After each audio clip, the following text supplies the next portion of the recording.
आप सभी को मेरा नमस्कार। आप सभी का स्वागत है आपके अपने यूट्यूब चैनल टारगेट विद के में। आज हम पढ़ेंगे 10th क्लास हिंदी का पाठ नेताजी का चश्मा के बहुविकल्पीय प्रश्न, यानी ऑप्शनल वाले प्रश्न हैं एक एक नंबर के, उनका हम अभ्यास करेंगे आज। तो इसकी अगली वीडियो के अंदर हम अगला लेसन शुरू करेंगे बाल गोविंद भगत का। तो इस क्लास का ये आखिरी वीडियो है, अंतिम क्लास है इस लेसन की। नेताजी का चश्मा पाठ से बिल्कुल छोटे प्रश्न, बहुविकल्पीय प्रश्न हैं, उनका हम अभ्यास करेंगे। तो आइए फटाफट पढ़ते हैं। आप भी अपने दिमाग में इनका आंसर रखिए। नेताजी का चश्मा पाठ के लेखक का क्या नाम है? सबसे पहला क्वेश्चन है, सबसे पहले नंबर पे इसका जो आंसर है वो है कै ऑप्शन में इसका सही आंसर हो जाएगा स्वयं प्रकाश। पता है आपको इस लेखक का, पाठ के लेखक का नाम क्या है? तो स्वयं प्रकाश है। स्वयं प्रकाश जी की निम्नलिखित में से किस पत्रिका के संपादन से जुड़े हैं? जैसा कि हमने जीवन परिचय के अंदर पढ़ा था, तो वसुधा पत्रिका के वो संपादक या संपादन मंडल से जुड़े हुए हैं। स्वयं प्रकाश जी के अब तक कितने कहानी संग्रह प्रकाशित हो चुके हैं? तो इसका सही आंसर हो जाएगा 10, 13, 16, 20, यानी सही उत्तर हो जाएगा ख, बी ऑप्शन इसका सही है। 13 कहानी संग्रह प्रकाशित हो चुके हैं। स्वयं प्रकाश जी हिंदी साहित्य में निम्नलिखित में से 20वीं सदी के किस दशक से उभरे? 5वें दशक में, 8वें दशक में, 6ठे दशक में, 10वें दशक में? तो इसका सही उत्तर हो जाएगा 8वें दशक में उभर कर वो सामने आए थे। नेताजी का चश्मा कहानी रेखांकित करती है, क्या रेखांकित करती है? हमारे सामाजिक जीवन को, प्रकृति को, देश के करोड़ों नागरिकों के योगदान को, ज्ञान विज्ञान को। यानी हमारा देश में जो सामाजिक विकास में है, राजनीतिक विकास में है, किसी भी प्रकार के जो विकास में है, तो सब लोग अपनी भागीदारी निभाते हैं, तो देश के करोड़ों नागरिकों के योगदान को दर्शाता है। इसमें एक बिल्कुल छोटे बच्चे से लेकर के हर प्रकार का जो व्यक्ति है इसमें देश में योगदान देता है। हालदार साहब प्राय कितने दिनों के अंतराल पर कस्बे से गुजरते हैं? तो हर 15 दिन के बाद वो कस्बे से गुजरते हैं, काफ़ी बार इसका जिक्र आया है। निम्नलिखित में से कस्बे में क्या नहीं था? सीमेंट का कारखाना, लड़कों का स्कूल, ओपन एयर सिनेमाघर, अस्पताल। तो सिनेमा का जिक्र आया था, लड़कों का स्कूल का भी, ओपन एयर सिनेमाघर। तो अस्पताल का जिक्र हम लेसन में नहीं पढ़े, तो इसका मतलब इसका चौथा ऑप्शन है वो क्या नहीं है। नेगेटिव क्वेश्चन है, बाकी 3 है, एक चौथा ऑप्शन नहीं है। नगर पालिका थी तो कुछ न कुछ करती भी थी, में भाव है। इस लाइन में भाव क्या है?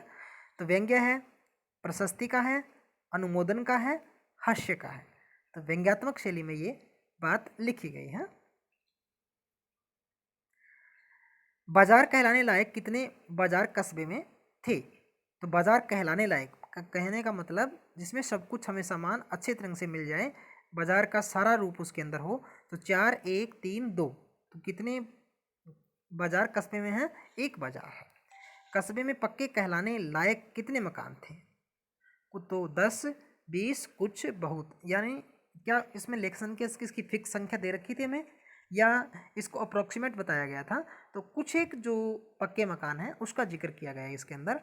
अगला क्वेश्चन है, नेताजी का चश्मा पाठ में कैप्टन कौन है? हालदार साहब को कहा गया है, चाय वाले को कहा गया है, पान वाले को कहा गया है, चश्मा वाले को कहा गया है? तो कैप्टन किसको कहा गया है? चश्मे वाले को कहा गया है, जो नेताजी की मूर्ति पर चश्मे लगाता है और फेरी लगा करके चश्मे बेचने का काम भी करता है। नेताजी का चश्मा कहानी है, नेताजी के पत्रों के बारे में, नेताजी की यात्राओं के बारे में, नेताजी के नारों के बारे में, नेताजी की मूर्ति के बारे में। बिल्कुल इजी क्वेश्चन है, नेताजी की मूर्ति के बारे में। अगला क्वेश्चन है 13वां, कस्बे के एकमात्र कला अध्यापक का क्या नाम था? मोतीलाल सही आंसर इसका, पेपर में भी आया हुआ है, BSc board of school education Haryana 2013 में आया हुआ है ये। स्थानीय कला अध्यापक ने कितने समय में मूर्ति बनाकर पटक देने का विश्वास दिलाया? तो कहता है 1 महीने के अंदर ही वो मूर्ति बना करके पटक देगा, मतलब इतनी जल्दी मूर्ति तैयार कर देगा। किसने कहा था? ड्राइंग मास्टर ने। मूर्ति निम्नलिखित में से किससे बनी हुई है? तो किस प्रकार की वो चट्टान से बनी हुई है? संगमरमर की पत्थर से वो मूर्ति वो बनी हुई है, तो सही आंसर हो जाएगा संगमरमर से। मूर्ति टोपी की नोक से कोट के बटन तक लगभग कितनी ऊंची थी? ऊंचाई कितनी है? लगभग छाती से उसकी सर तक का हिस्सा वो बनाया गया था, ये तो लेसन में पढ़ा था हमने। तो इसकी ऊंचाई कितनी है? मूर्ति टोपी की नोक से कोट के बटन तक इसकी ऊंचाई पूछी गई, तो 2 फुट ऊंची थी वो। ये बड़ा मतलब थोड़ा सा ध्यान से पढ़ने वाला क्वेश्चन है, पेपर में आता भी, और यहाँ हम गलतियाँ भी कर देते हैं क्योंकि इतनी छोटी सी बात हम इतने ढंग से, अच्छे ढंग से नहीं पढ़ते। तो ये यहाँ से प्रश्न देखो कैसे उठाया गया है। मूर्ति में नेताजी की किस वर्दी में दिखाई दे रहे हैं? मूर्ति में नेताजी किस वर्दी में दिखाई दे रहे हैं? तो फौजी की वर्दी में है वो, नेताजी सुभाष चंद्र बोस। लगभग उसकी जितनी भी हम तस्वीरें, फोटो वगैरह या मूर्तियां देखते हैं तो फौजी की वर्दी में है। नेताजी की मूर्ति में कैसे दिखाई नेताजी मूर्ति में कैसे दिखाई दे रहे हैं? कुछ कुछ मासूम, कमसीन, प्रथम दोनों यानी कै और खै और खूंखार। तो कै और खै इसका उत्तर आ जाएगा, यानी कुछ कुछ मासूम और कमसीन दिखाई दे रहे हैं वो। मूर्ति में क्या कमी रह गई थी? कद छोटा रह गया था, पोशाक सही नहीं थी, टोपी का रंग सही नहीं, चश्मा बनना रह गया था। तो मूर्तिकार चश्मा बनाना भूल गया था, तो ये ऑप्शन इसका सही हो जाएगा। नेताजी की मूर्ति के नीचे लिखा हुआ मूर्तिकार का नाम क्या था? तो जाहिर से पहले भी इसका जिक्र आ गया है, ड्राइंग मास्टर मोतीलाल ने इसका सारा काम करवाया था, तो मोतीलाल उसके नीचे लिखा हुआ है। हालदार साहब कब पहली बार कस्बे से गुजरे तो क्या खाने के लिए चौराहे पर रुके? पान, पान वाले के पास रुके थे। अगला क्वेश्चन है, हालदार साहब को निम्नलिखित में से कौन सा आइडिया बड़ा अच्छा लगा? तो हालदार साहब को जब वो शहर से गुजरते हैं तो उनको क्या दिखाई देता है? पत्थर की जो मूर्ति है उस पर वास्तविक टोपी थी, वास्तविक चश्मा था, वास्तविक पोशाक थी, पत्थर की मूर्ति पर बना वास्तविक बटन था। तो मूर्ति, पत्थर की जो मूर्ति थी उस पर वास्तविक चश्मा, ओरिजिनल जो चश्मा लगा हुआ था जो कैप्टन ने लगाया था, वो बात बड़ी अच्छी लगी, वो आइडिया बड़ा अच्छा है। हालदार साहब को क्या आदत पड़ गई थी? चौराहे पर रुकने की, हाँ। पान खाने की, ये भी थी। मूर्ति को ध्यान से देखने की, हाँ, ये आदत भी थी। तो तीनों, चौथा ऑप्शन इसका आ जाएगा क ख ग, यानी तीनों ही बातें उनको अच्छी लगी और तीनों ही बातों के लिए उनको एक प्रकार से लगातार आदत सी पड़ गई थी। अगला क्वेश्चन है, हालदार साहब को, ये तो पढ़ लिया हमने। 24वां क्वेश्चन है, निम्नलिखित में से किस बात को लेकर हालदार साहब का कौतूहल दुर्दमनीय हो उठा? बार बार मूर्ति की टोपी बदल जाना, बार बार मूर्ति की पोशाक बदल जाना, ये तो हुआ ही नहीं था। टोपी भी नहीं बदली थी, चश्मा बदल गया था, हाँ ये हुआ था। बार बार मूर्ति का रंग भी नहीं बदला था। तो तीन ऑप्शन तो बिल्कुल ही गलत है। एक ऑप्शन इसके अंदर सही है, गए, बार बार मूर्ति का चश्मा बदल जाना, ये बात उसको एक प्रकार से अलग लगती है, कौतूहल उसको होता है, जानने की इच्छा होती। नेताजी की मूर्ति का चश्मा बार बार बदल जाने का कारण हालदार साहब ने किससे पूछा? पान वाले से पूछा, बहुत बार जिक्र आया है। पान वाले की विशेषता क्या थी? काला था, मोटा था, खुशमिजाज था, सारे ही गुण थे उसके अंदर। तो पान वाला, तो उसका हमने करेक्टर पढ़ा था पान वाले का। तो इसके तीन ऑप्शन क ख ग। मूर्ति को चश्मा कौन पहनाता था? ये भी प्रश्न पहले भी आ गए, तो कैप्टन काम करता था ये सब। नेताजी का चश्मा शीर्षक पाठ का मूल भाव क्या है? देशभक्ति का, सामाजिक भाव का, राजनीतिक जागृति का, मूर्तिकाल की प्रशंसा। तो इसमें कहीं भी देशभक्ति को छोड़कर कहीं कोई जिक्र नहीं है, तो पूरा का पूरा लेसन है वो देशभक्ति की भावना जगाने के लिए, देशभक्ति से ओतप्रोत लेसन है। मूर्ति पर चश्मे का न होना पान वाले के लिए कैसी बात थी? गंभीर, सामान्य, मजेदार, कह नहीं सकते। तो मूर्ति पर चश्मा न होना पान वाले के लिए कैसे बात थी? मजेदार बात थी, क्योंकि लोग उसको पूछते और उसको वो रस लेकर के रसीले अंदाज में लोगों को बताता था। मूर्ति पर चश्मे का न होना हालदार के लिए कैसी बात थी? सामान्य, चकित व द्रवित करने वाली, हास्यास्पद, मजेदार। तो मजेदार तो ये पान वाले के लिए थी, तो हालदार साहब के लिए चकित व द्रवित करने वाले, यानी एक प्रकार से पीड़ा पहुंचाने वाली थी उसको। मूर्ति पर चश्मे के न होने का कारण निम्नलिखित में से क्या हो सकता है? अब हमारे विचार में क्या हो सकता है? कलाकार द्वारा यह तय न कर पाना कि मूर्ति को पारदर्शी चश्मा कैसे पहनाया जाए। असफल प्रयास, उसने प्रयास किया होगा, सफल ना हुआ हो। तीसरा, अधिक बारीकी के चक्कर में नक्शे का, चश्मे का टूट जाना, यानी बनाई होगी लेकिन सुंदर ढंग की बनाने की कोशिश करते हुए चश्मा टूट गया होगा। उपयुक्त तीनों, ये क्या सारे ऑप्शन हो सकते हैं? हाँ बिल्कुल, सारे ऑप्शन हो सकते हैं। या तो कलाकार ने बनाया ना हो, ये हो सकता है एक ऑप्शन, या फिर वो यह तय न कर पाया हो कि मूर्ति को चश्मा किस प्रकार पहना जाए, कैसा पहना जाए, इसलिए उसने छोड़ दिया। दूसरा, कोशिश की होगी लेकिन कामयाब नहीं हुआ, असफल प्रयास रहा था। फिर कहता है चश्मा बनाया था लेकिन ज़्यादा सुंदर बनाने के चक्कर में वो टूट गया। 32वां क्वेश्चन है, हालदार साहब निम्नलिखित में से किसकी देशभक्ति पर नतमस्तक थे? कैप्टन की, पान वाले की, सभी देशवासियों की, किसी की नहीं? तो कैप्टन की देशभक्ति पर नतमस्तक थे, उसने उसका हाथ जोड़ करके उसको सैल्यूट किया एक प्रकार से। नहीं साहब, वो लंगड़ा क्या जाएगा फौज में, पागल है पागल, किसने कहा था? कई बार पढ़ चुके हैं। पान वाले ने कहा, किसके लिए कहा? और कैप्टन के लिए कहा। किसको कहा? हालदार साहब को कहा। नहीं साहब, वो लंगड़ा क्या जाएगा फौज में, पागल है पागल, किसके लिए कहा गया था? कैप्टन के लिए। और किसको कहे? हालदार साहब को। पान वाले द्वारा एक देशभक्त का मजाक उड़ाया जाना किसे अच्छा नहीं लगा? हवलदार साहब को अच्छा नहीं लगा। किस बात पे? इसी ऊपर वाली लाइन पे, यहीं लंगड़ा क्या जाएगा फौज में, ये बात कही तब हवलदार साहब को ये बात अच्छी नहीं लगी। हवलदार साहब ने नेताजी की प्रतिमा के चश्मे के बदलते रहने के बारे में किससे पूछा? पान वाले से पूछा भी चश्मा कौन बदलता है? पान वाले ने कहा ये सब काम कैप्टन करता है। कैप्टन की संपत्ति थी, यानी उसके पास क्या क्या सामग्री क्या की थी, उसकी पूंजी क्या क्या थी, उसके पास क्या क्या चीज़ें थी। एक छोटी सी संदूकची थी, अटैची जिसको बोलते हैं। बांस पर टंगे बहुत से चश्मे थे, हाँ ये भी थे।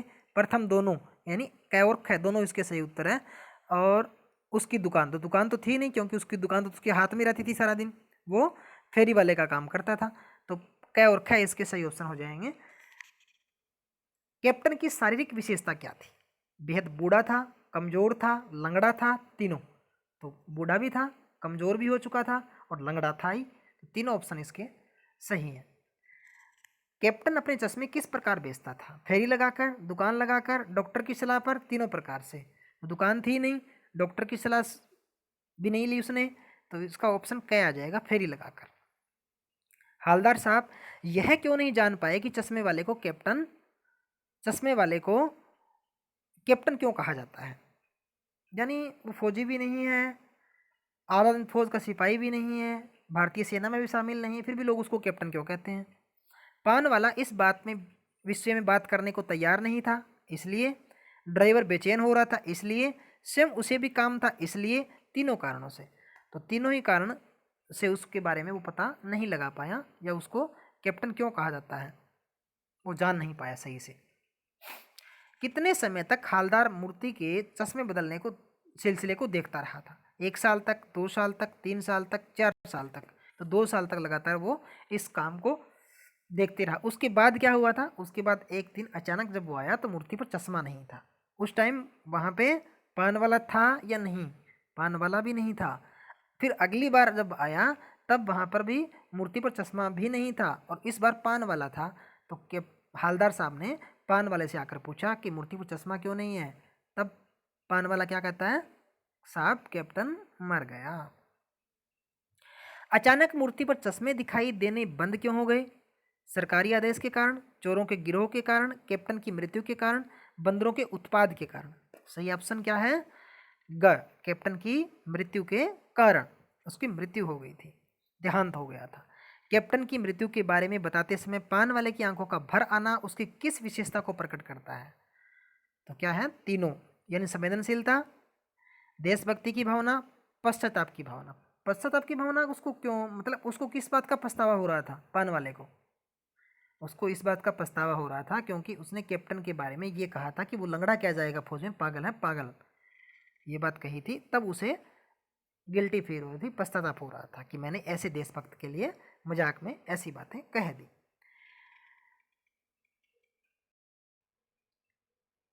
कहानी के अंत में नेताजी की मूर्ति पर सरकंडे का चश्मा देखकर हवलदार साहब की क्या दशा हुई? आंखें भर आई थी उसकी। सही बात है, बिल्कुल। कैप्टन की मृत्यु की जानकारी हो जाने के पश्चात अगली बार कस्बे से गुजरने के पूर्व हवलदार ने क्या निश्चय किया? आज वहां नहीं रुकेंगे, पान भी नहीं खाएंगे, मूर्ति की तरफ देखेंगे भी नहीं, सारी बातें सोची थी उसने। तो तीनों ऑप्शन इसके सही है, यानी तीनों ही करने पड़ेंगे हमें। इसका घ ऑप्शन सही हो जाएगा। हवलदार साहब ने क्या देखते ही अपनी जीप रुकवा ली? मूर्ति पर चश्मा, पान की दुकान, अपना मित्र, अपनी पत्नी। तो मूर्ति पर चश्मा देखता है एकदम से, तब उसने एकदम से ड्राइवर को कहा रोको, रुकवा लेता है। नेताजी का चश्मा पाठ में पान वाले के उदास होने का क्या कारण था? पान वाला उदास क्यों हो गया था? मूर्ति पर चश्मा न होना, कैप्टन चश्मे वाले की मृत्यु, सच्चे देशभक्त की कमी, पान की बिक्री न होना। तो कैप्टन चश्मे वाले की मृत्यु हो जाना उसके लिए निराशावादी भाव पैदा करता है, यानी वो उदास हो जाता है। अगला क्वेश्चन है, कैप्टन की मृत्यु के बहुत दिनों बाद अब मूर्ति पर निम्नलिखित में से कौन सा चश्मा लगा हुआ था? प्लास्टिक का, सरकंडे का, पत्थर का, लोहे का? किसका लगा हुआ था? सरकंडे का। किसने लगाया था? छोटे बच्चों ने। इतनी सी बात पर उसकी आंखें भर आई। उसकी निम्नलिखित में से किसके लिए प्रयुक्त हुआ है? उनकी, यानी उनकी शब्द आया है, इतनी सी बात पर उनकी आंख भर आई। तो उनकी शब्द किसके लिए आया हुआ है? पान वाले के लिए, कैप्टन के लिए, हवलदार साहब के लिए, ड्राइवर के लिए? तो हवलदार के लिए। तो उतनी सी बात क्या थी? वो कैप्टन मर गया। ये बात सुन करके उसकी आंखें आंसुओं से भर गई। नेताजी की मूर्ति पर सरकंडे का चश्मा देखकर हालदार साहब कैसे खड़े हो गए थे? अटेंशन बिल्कुल सही उत्तर है। झुककर नहीं खड़े हुए थे, हतप्रभ हैरान भी नहीं थे, हाथ जोड़कर भी बिल्कुल अटेंशन की पोजीशन में बिल्कुल खड़े हो गए थे। तो ये आपके 50 क्वेश्चंस हैं ऑप्शनल वाले, बहुत अच्छे से आपको समझ में आए होंगे, बिल्कुल आसान क्वेश्चन है। अगर आपको हमारी वीडियो पसंद आई हो तो कृपया हमारे चैनल को सब्सक्राइब करें और अपने दोस्तों को जरूर शेयर करें। मिलते हैं अगली वीडियो के साथ, तब तक के लिए नमस्कार, जय हिंद।